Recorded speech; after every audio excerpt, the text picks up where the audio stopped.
Hey, what's up guys? This is K Cola. And this is young Pharaoh holding it down for Marcel in his absence. And we are Who Hurt You.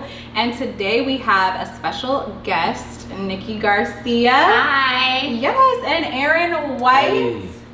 Thank you guys so much for being here. Yeah. I've known both of these wonderful people for a while now, and I'm so happy to have them here because we're going to talk about generational trauma. Yes. And how it affects us and how we can heal from it. I ain't no idol, I'm a lighthouse, I set everybody free. So let's jump right in. Yeah. What are some of the what excites you about this topic? Why is this something you're passionate about and something that you want to talk about?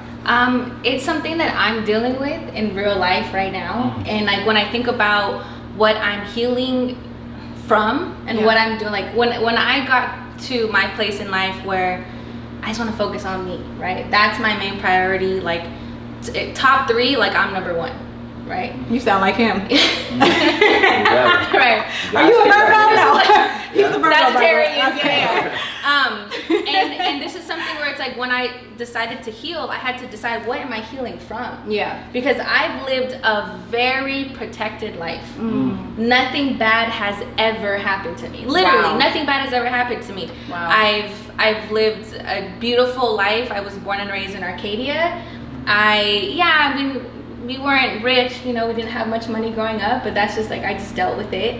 And then I really had to realize like I was dealing with guilt because every woman ahead of me, my mom's side is from Colombia, dad's side is from Nicaragua. All the women have gone through crazy things, polar opposite. I'm protected, nothing as bad has happened to me. All the women have gone through everything. What do you care to share? Are you, open to sharing some of those things specifically? I mean, murder, death, like molestation, sexual, like everything. Yeah. I mean, even just like the journey coming to the United States was a rough one. Yeah. So me thinking I've never gone through any of that, it's my responsibility, I feel, to heal me and make sure that I am, like, when we were talking about protecting your peace earlier today, what does that mean and how does that look like, and how does it look like for me to have healthy boundaries, have a healthy life, happy life, a joyous life? Like, what does that look like? So that's my long answer to tell you, like, I'm looking at that like kind of like an aerial view of my life, and how protecting and healing myself is healing all the women before me and after me. Yeah. You say you have this guilt. So is it because you've never gone through anything? Yes. Or do you? Okay. 100%. But I didn't know that for a long time. I didn't know that generational trauma could be passed down through DNA. Yeah. You want to speak on that? Yeah. Oh yeah, no, definitely. Not even just trauma. Everything you do is passed down through DNA. So, for the viewers at home, let me give y'all the most simplest basic science teacher example I can give you really quick. You got DNA, then you got your RNA. So your DNA is like the bank, and your RNA is like your individual bank account. So instead of dollars, we're going to have experiences. So your 5 physical senses, taste, touch, sight, sound, smell, everything that is a part of, phenomena and the experience through those 5 physical senses is influencing how your RNA gives information to your DNA, aka how your individual bank account contributes to the totality of the bank. And so every time you said you didn't like something, every time you were scared of a taste, you didn't like a taste, every time you were scared of an environment, every time somebody bullied you, whatever, your DNA is collecting that information and then storing that experience to pass it down to who's ever coming after you so that they can be prepared for the potential experience that you just had. It's like instinctual, like protection almost. Yeah, it's basically what Charles Darwin tries to inflate with the evolution theory. And I use the word inflate extremely well. Extremely purposeful. Yeah. Purposely. Because you do evolve. You just don't metamorph. So evolution does take place, but some people think metamorphosis is evolution. Like, this is not Beast Boy off Teen Titans. You don't turn into a man then a wolf. But your body does say, okay, the ceiling is this tall. Yeah. So the next time I reproduce an organism to be in the environment, they only need to be this tall. Yeah. Wow. Your body does say, okay, the land mass is constantly sloped. Yeah. So the next time I produce a child, their feet and their leg structure has to be restructured. Yeah. That does happen, but you don't turn into a totally different species. good. Yeah. So when it comes to trauma, trauma is something that we don't really think about because they don't tell us. But when you look at the world today and you look at things like rape, you know, molestation, think about all the things that happen that nobody never tell nobody. You know, just quiet suffering. And then we having children and we already coming into a world where we got to learn how to deal with new traumas, and we still dealing with mama trauma, grandma trauma, great grandmama trauma. You know, so it's like, you know, me personally, I'm black. So I got slavery in me, the Portuguese slave trade in me, the Arabic slave trade in me.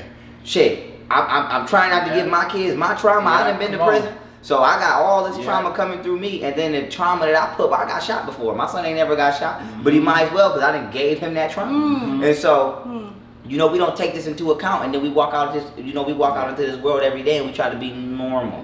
So I can't. It's just something that we need to expound upon more, as far as helping people find inner peace. And what's key though too, I was gonna say, is your awareness.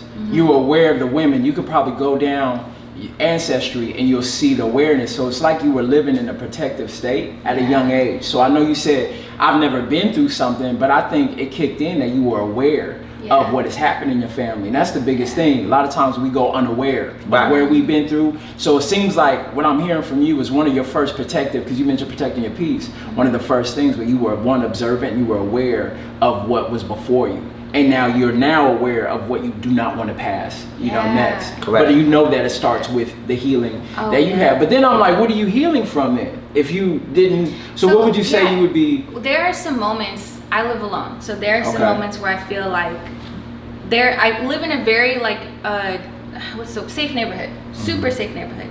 One night, middle of the night, I heard gunshots. I was terrified.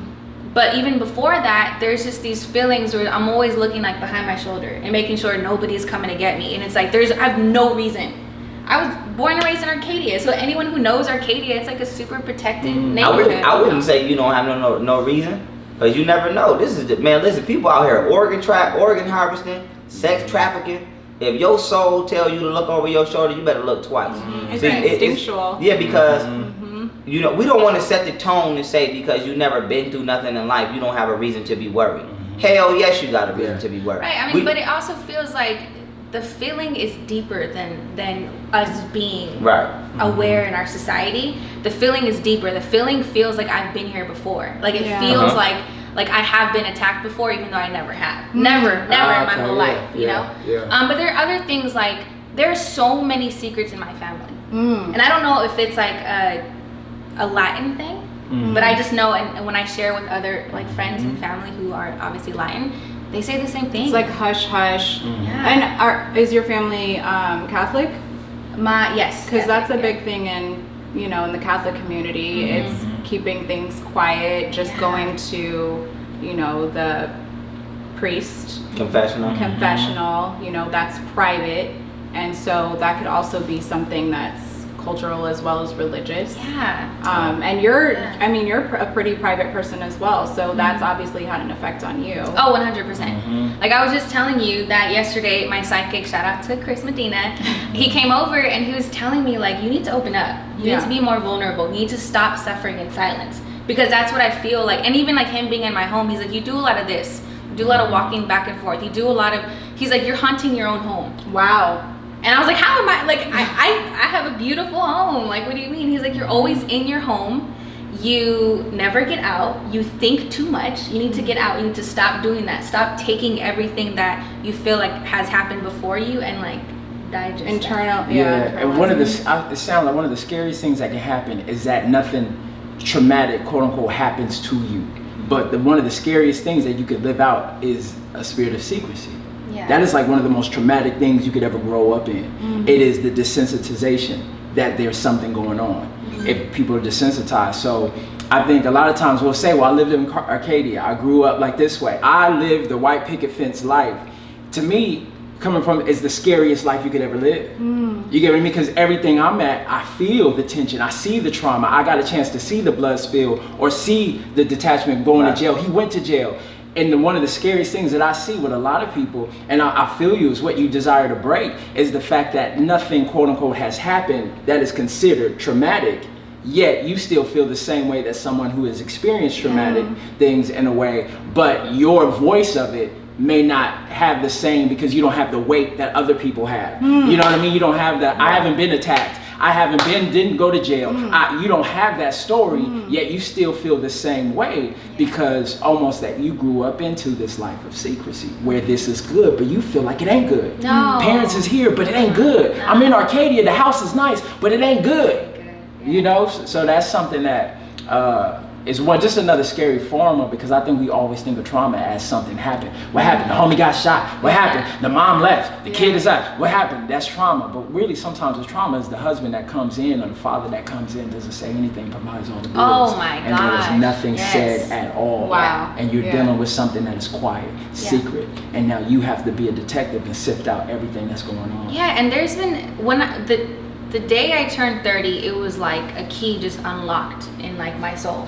My mom was 30 when she had me, and me turning 30 felt like I was in a very privileged state, and I was living the life I was living because of her and everything that she went through. And after turning 30, I asked a lot of questions. I wanted to know more about the women in my life, or my ancestors, because I felt like, imagine living a whole ass life, and then your grandchildren, great-great-grand, whatever, they don't even know your name. But like I'm carrying their trauma. Like then I gotta deal with it. So then I was trying to unlock a lot of things, and I started seeing a therapist, and I noticed things like insecurities, triggers, and different forms of sadness and anxiety and depression that was very prevalent in my family that no one talked about. And then I noticed that when talking, like when you observe a conversation, you're having a conversation, but you also observe the conversation. Yes. And observing the way someone's reacting to whatever that conversation is.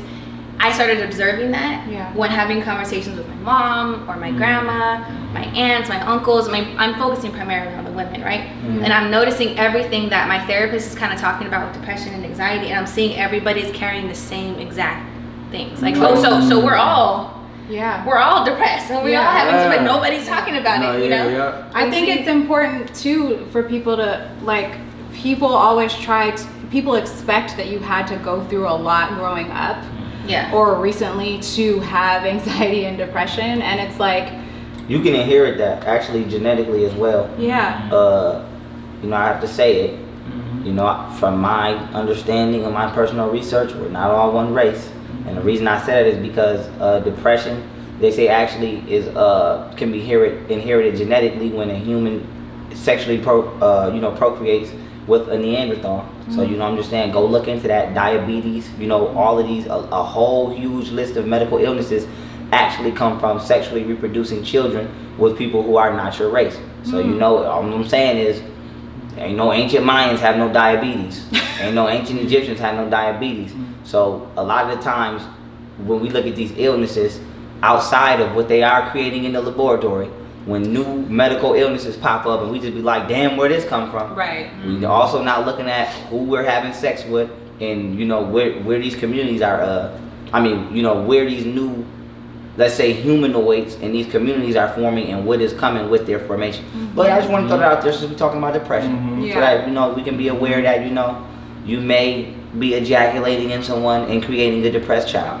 Yeah. That's all I wanted to get out there. Ooh, that's facts. But I also want to talk, to us and everybody at home too watching this, I think everybody here, and I think people who are watching this because they're very present and clicking this, is a chosen one, and one that is going to change the way that the river runs in our family. And I think it's really important to identify and be very aware about different feelings and thoughts, and really observe those feelings and thoughts and stuff, and carry that responsibility of healing yourself first. And then from there, seeing how you really are, like, for real about to unlock all these different things, and like your ancestors above you, and then even the children that you have after that. Absolutely. That's why I don't have any children right now.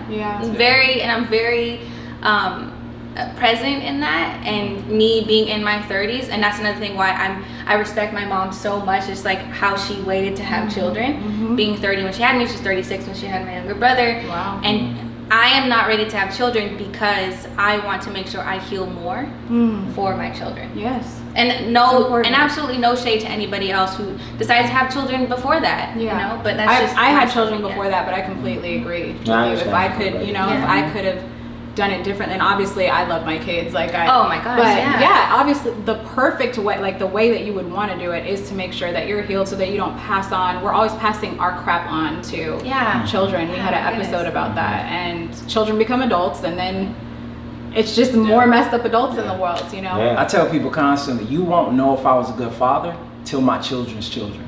So people look at me now, I could do Good Morning America, I could do all the stuff that I look and I appear as a good father. I'm moving and maneuvering in a way that I want to instill that, but you really won't know to my children's children. And I think a lot of people, if you don't have legacy in mind, like a healthy legacy, if that's not the goal, then you're targeting something that you was on that healthy, then every target that you hit, so if you hit children as your mark, that's not good enough.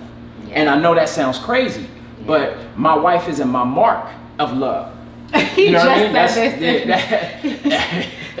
Cause y'all, I'm tired of it. Yeah. I'm tired of y'all think I'm just the only person thinking like, yeah. And we ain't even kicked it. We ain't even talked. Like all I'm doing is this. Okay. That's all I'm doing. But yeah, so it's just our targets, where we're aiming has to change. A lot of our aim is based on a lot of consumerism. It's based on a lot of stuff that we say that, hey, we're supposed to be this. Your life is supposed to be that. The moment we say, no, our life isn't supposed to be that what you desire to leave is going to be more important and not claim to. As like ancestry, everything, there's a time too where I gotta break some, like, because we talk a lot about the generation, but then there's the breaking of it. You know what I mean? And I love to hear it. And I want to know you from, because what you brought up really got me going. But even the breaking of, if we just say, let's just do the typical generational curses, what are some of the ways of breaking like a generational trauma or generational curse, if a lot of it is the DNA? And you know what I'm saying? We have to reformat. Okay, boom, here we go. Okay. Your body cellularly literally produces receptors to intake whatever chemicals that your brain produces. Now we call these chemicals neurotransmitters. So for those of you at home, let me give you the difference between a hormone and a neurotransmitter. The quickest, easiest pass your test understanding I can give you is a hormone is a chemical that is produced and dispensed into your blood, aka your circulatory system. A neurotransmitter is a chemical that's produced by your brain and is dispensed into your nervous system. Now we talk about neurochemistry, okay? Now the way that we break these curses is we understand how these curses occur.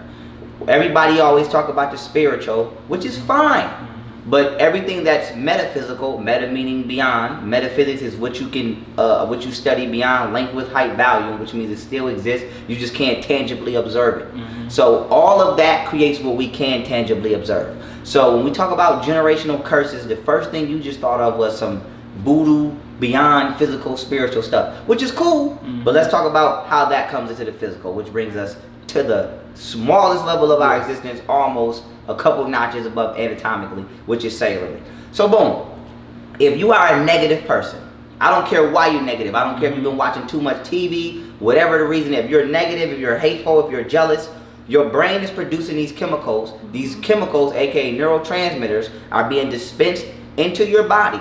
And then what your cells is doing is this. Let's say if I got a cell and my cell has 5 receptors. It got a receptor for love. It got 5 receptors each. 5 for love, 5 for happiness, 5 for joy, 5 for misery, and then 5 for hate. If you miserable and you hateful more than you the other 3, when this cell divides, it's gonna have 15 for hate, 15 for jealousy, 2 for love, 2 for happiness, 2 for joy.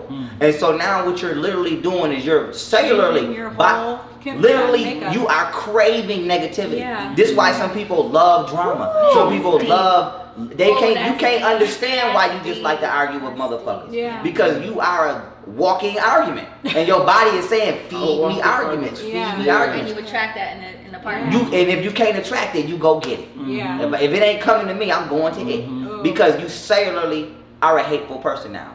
And you have more receptors in you pumping through your goddamn veins that's looking for hate chemical responses, or jealous chemical responses, or if you're insecure. So you feed off of, like when people say, you know, watch your thoughts and your thoughts create your reality, it's creating who you are cellularly as well. And so we talking about breaking these curses.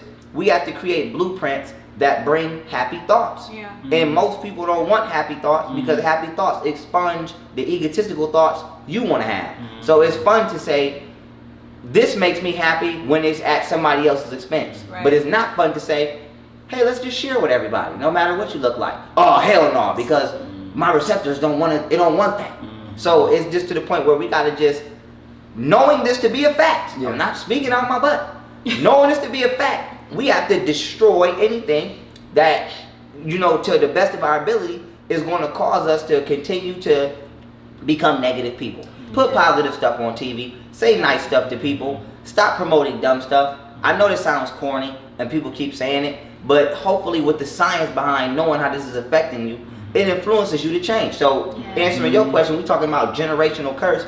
Generation, genes, that's right in there, genes. Stop. If I've been living my life for 25 years as a hateful person, and then I go sexually procreate with a woman that if she wasn't hateful, she is now after dealing with me. And then so I'm hateful. And then you know how many cells in the, they say there's as many cells in the body as in the goddamn sky, stars in the sky. So if I'm a hateful cellular being and I turn her into a hateful cellular being, what did we just create? So we just cellularly created a generational curse. So we got to be mindful of that when we talking about stopping the generational curse. And if you like the sage and incense and all of that, I'm not saying stop doing that, but I'm giving you the scientific. Yeah, it's an addition. Yeah, I'm giving you what you need to know, and you can't argue with that. This is a fact. I want to speak on that too, because this is why you have ladies who are in the church and they're mean as hell, right? It's like they're praying all the time. Right. But why are you still so mean? And I think sometimes people used to tell me, like, if you pray for something, like if you pray for patience, God will test you to get to the, but I don't think that's what's happening. I think because you're thinking about this thought while you're praying, you're actually manifesting what you are fearing and asking God to remove from you. So if you're like, God, you know, I hate this and I need love in my heart for that, but you're still speaking on how you hate this. You're still speaking that in your mind, you're putting that in the universe. And people don't realize how important the central nervous system is. It literally controls your entire body. It's like it's your protector, it's your instincts, it's your fight or flight. Okay, so if your fight or flight is telling you, you know, I have all of these cells in me that have been hateful all this time, then I need to conduct myself this way to keep feeding this, to keep going. Exactly. And that's the only way you're gonna stop it. Yeah, because also, which adding on to what you just said, one of the main chemicals that I left out is dopamine. Right. This is why they call drugs dope, because you're really not addicted to the drug. You addicted to the release of dopamine, the reward system. So you take all of the negative things that we have culturalized, and then we rewarding each other for these behaviors. Now you got people that cellularly multiplying into negative beings, and then these entities, aka people running around out here, are now more influenced to engage in the behavior because it's rewarding. So it's easy to say, okay, I'm gonna do a female dirty because everybody gonna pump my head up and say that I'm a player. So now I'm just gonna, you know, reconstruct myself cellularly and anatomically as a scumbag, and then that dopamine gonna be released when I'm on World Star with 1 million views for talking as negatively as I can about a female. So it's like we programming ourselves neurologically to be demonic. And nobody want to say nothing. No one want to say nothing about nobody that. want to say nothing. And but it's not a reward. It depends on what lens you're looking through. So this is the lens that everybody's looking through. Once you take off those lenses, you start seeing that I always say we're more than a human being, we're eternal beings. And until people start looking that way, that everything I do has an eternal value to it, right? It becomes, you know, we human being, we own that language big. But it really, for what you're talking about, and this is that slogan too that you hear all the time in the church. I hear it all the time: faith and works. Everybody like the faith. The faith is the whimsical. The faith is the I can surrender it and not have to do anything. And that's the new that's that drug. But what you're talking about, going back to it, is that, and what I'm hearing is you desire to do the works. And that's something that becomes a desire. That has to become something that is and this is what you were talking about with the fact of the faith. we put this so on a high level. Yeah. You know, and what's your faith? What do you believe in? Yeah. And then we hold that belief in, but a belief system is just what you believe in. It's your lens, but until you do the work that it takes to do that, and those two have to go together. It does not go. I don't know what happened to that? That this is so, you know what I mean? Accountability. Yeah, it's easy to just have faith because you ain't gotta have no accountability. No work. I wish I could live my life like that. Lord, I'm gonna just have faith that the Lord. We gonna move it right Lord, now. yeah, like this is serious. And then people that got faith really kill me because when you hungry, you don't got faith that Jesus is gonna go make that sandwich. You get up and you go make that sandwich. So you pick and choose when faith works. That's very true. You know, I think there's a lot that everybody is saying right now that we really need to unpack, right? You're talking about just the genetic makeup of things that I had no idea about, right? I'm sure, I don't know if you guys knew about it or people at home knew about it either, but there are ways to unpack that, right? When you're talking about the 5, what was it? When your body's creating the cell? Oh yeah, I just gave an example. I just used 5 potential emotions. I think it was I said joy, happiness, something, jealousy, hate, and jealousy. Right. So I feel like one of my main things I want to really achieve is wholeness. And when you're whole, you're balanced, and you have like a balance of all those things, right? So in order for you to be balanced and whole, I think you need to identify and be real and be real about the negative things that has happened. And it may not have happened to me in my life, but it has happened to the other women that's in my life, right? So in me being whole and making sure that I'm balanced, there are a few words that I'm always seeking. It's joy, it's peace, it's freedom, and abundance. Those are all words that I very consciously seek out. That's right. And I'm very grateful for it very often, even if I'm not in an abundant state of, say, financially, but I am in a very abundant place of gratitude, right? Yeah, so absolutely. I think it's very important, everything that you're saying. Are you a Virgo? Yes, I am. Okay, makes sense. Come on. So everything that you're saying.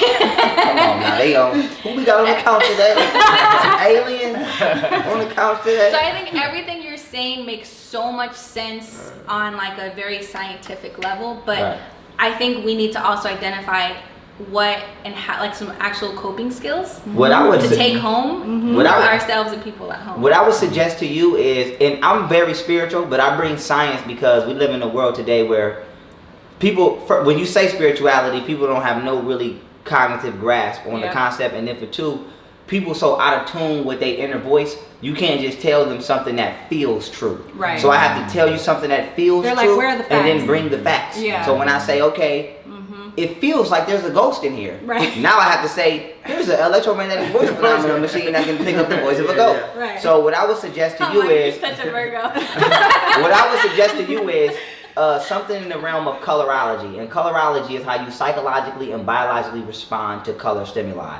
And emotions actually are categorized in octaves of color. So like if certain colors didn't exist, we wouldn't have certain emotions. Yeah. So what I would tell you to do is start to surround yourself around certain colors that invoke the frequencies that you want. So gratitude, all of the other things that you named, start to, I'm not saying redecorate your whole home, I'm not saying go get a whole new wardrobe, but start to be more mindful of, because it's just all radiation. So just start to be mindful of, the positive, radiance that you around. So if you want to be happy today, wear a green shirt with some baby blue. That's 4th and 5th shot. I need to tell you all this.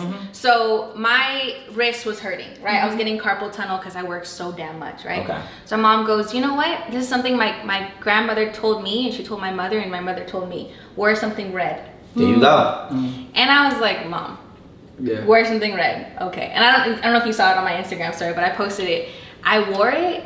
I kid you not, the pain went away. It's called light work. It's like how people call it light, So, I mean, even speaking to that and to what you said too, there's certain things like you want to break generational curses, but you also want to make sure you're carrying the good generational things. The good things that you're learning from your culture, right? There are times when I think like, man, whenever I have children, they are losing a big chunk of that Colombian culture, a big chunk of that Nicaraguan culture, 100%, because I was born here and raised here. There are things that I didn't do from what my mom and her family did in Colombia or my dad and his family in Nicaragua. So there are things that I'm still trying to be very present and aware and picking and choosing what I want to take from this culture, instill it in my life, and then when I have children, instill it in there. Right. But then also taking like the negative stuff, the secrecy, the insecurities and those types of things, and I'm leaving those behind. But I need to identify it. I need to be real with myself what those things are and pick and choose what I want. How do you guys feel about though,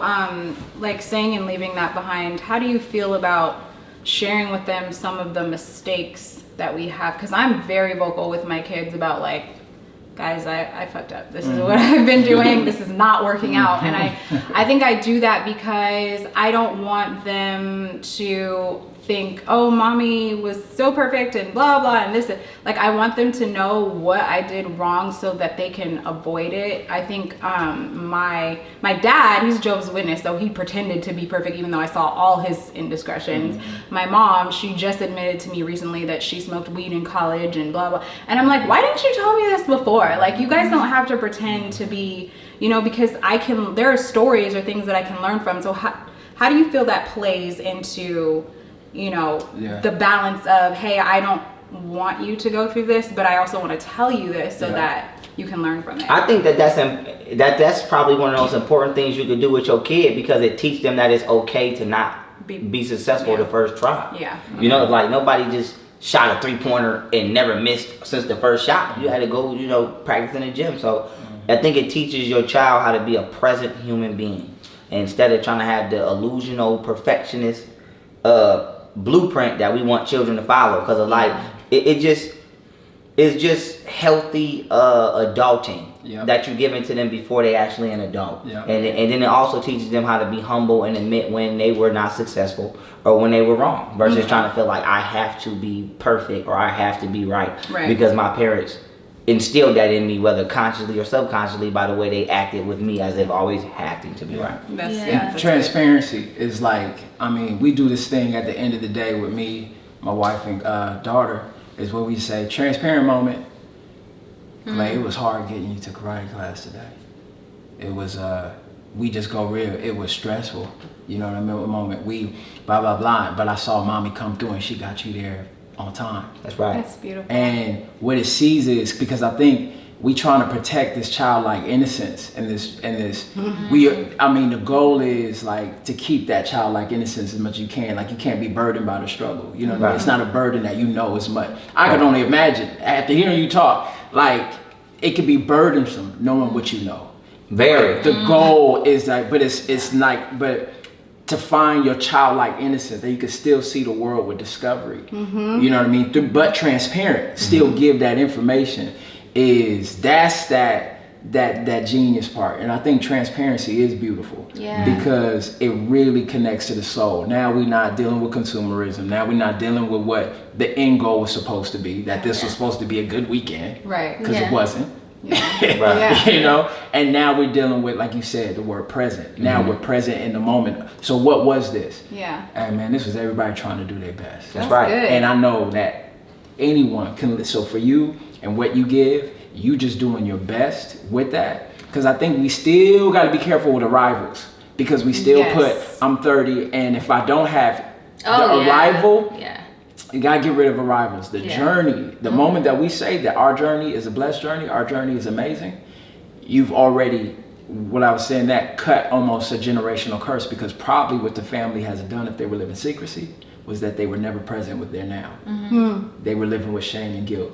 So you've already snapped something major in your family by being able to say, I'm happy with my today. Because that's where secrecy comes from. It's the, I'm shame, I'm dealing with guilt, and the depression, the Neanderthal, but that's the language. But because there is those elements. But just on a very, I love that. What is a practical take-home tip right now would be like, and that present, being present and being okay with the present. I feel like can snap a lot of stuff that we do. I don't know if y'all have read it, but if you guys haven't, I really recommend this book. Anyone at home too. It's called The Power of Now. By Eckhart Tolle. It's life-changing for me. All the things like I kind of knew already, but then just the way that he implements it and how you should implement it into your own life is life-changing. Awesome. The Power of Now. And I think that tip that you said about with the colors, I didn't realize I was subconsciously doing this. I have blue all around my house, and blue is calming and peace. And it's also very expressive. Yeah, and I was coming from this chaotic situation. You know, I had to leave my other house rapidly. My other house was full of toxicity because of my previous relationship, and I said that this was going to be my safe haven, my, you know, everything here would be tranquil and peaceful. That's why I have the chakra stones all around the house. But I didn't even realize how prevalent the blue was in my house and why I subconsciously did that. And you kind of just like revealed that. I'm gonna give you an example right now. What color was kindergarten? Kindergarten? Yeah, when you was in kindergarten or pre-K, what color was it? Ooh. It was every color. Yeah, I was gonna say rainbow. yeah. Okay, now when you went to 1st to 2nd grade, what color was it? I don't know. It was bland. It was tan. Yeah. It was that color. Yeah, it was just Like And then- jail. Exactly. Then when you went to high school, what color was it? Like jail. Yeah. Okay, then when you went to work, what color was the wall? Oh, Yeah. Now when you Fluorescent go, lights now and it's called gray. it's waning you off the frequency. When you a kid, you vibrant, you running around, and then the first thing they do is they say wane them off the frequency. Make the walls tan, make everything tan, make it boring. Sit down, don't move. They just get you right out your spirituality. And then the next time that you do get introduced to a colorful environment, guess where you at? You in a club. If the club was this color, nobody would go. Yeah. But since it's black and it's universal light, aka from red to purple, it feel like you in a universe. It feel like you in a frequency. So this is why people like the club. It's called colorology. Even hunger. Hunger is triggered by the color red, yellow, and orange. What That's color? why What they color is Yeah, Wendy's? Yeah. What color is McDonald's. Chick-fil-A, McDonald's? Yeah. Every highly successful fast food franchise, I guarantee you, if they not all red, orange, and yellow, they have either one of them colors at a high value. Yeah. So this is people who literally socially engineer the world. That just have another octave of thought. They literally just look at society and say, we need people to be more violent. Put 15 buildings here with the color red. Yeah. You know, make this play here, and it's like literally people playing chess with your life. It's like, think of it like how you create a habitat for an animal, and you say, okay, well, I'm gonna put this over here so the animal could do this. People playing habitat with your life. Yeah. And so it's like the colors in your environment are not by accident. The colors in these classrooms are not by accident. Do you ever go to work and you feel so drained and you feel like, damn, I'm tired? As soon as you walk out, you feel like, damn, I was just, I'm so full of energy. It's called colorology because you can literally step into another frequency. Yeah. So that's what I was suggesting with you and cooperating what you said in regards to the color blue. Put around you how you want to feel. That's the same thing about that's the same thing about, you know, doing rituals or anything. You know, I'm not gonna get you crazy, but surround yourself with how you want to feel. Period. Yeah. Those are great tips, guys. Yeah. For real. Well, thank you for being vulnerable and sharing Yeah. with us. I hope I was Moving vulnerable in. enough. Yes. I love this. Let them know where they can find you on social media. Oh, everywhere Nicky Geezy. NICKYGEEZY. And we will put it in the description box. Make sure you guys click like, subscribe, and comment. Aaron, you want to give them your social media handles? Aaron White LA on everything. So check out the fam I was talking about as well. We all up on there. That's right. Thank you guys so much for coming today. Thank you. And sharing with us. Yeah, no, Thank it was you. great. Thank you, Pharaoh. Thank you for having me as always. And we love you and we hope you heal. We hope you heal. Yes.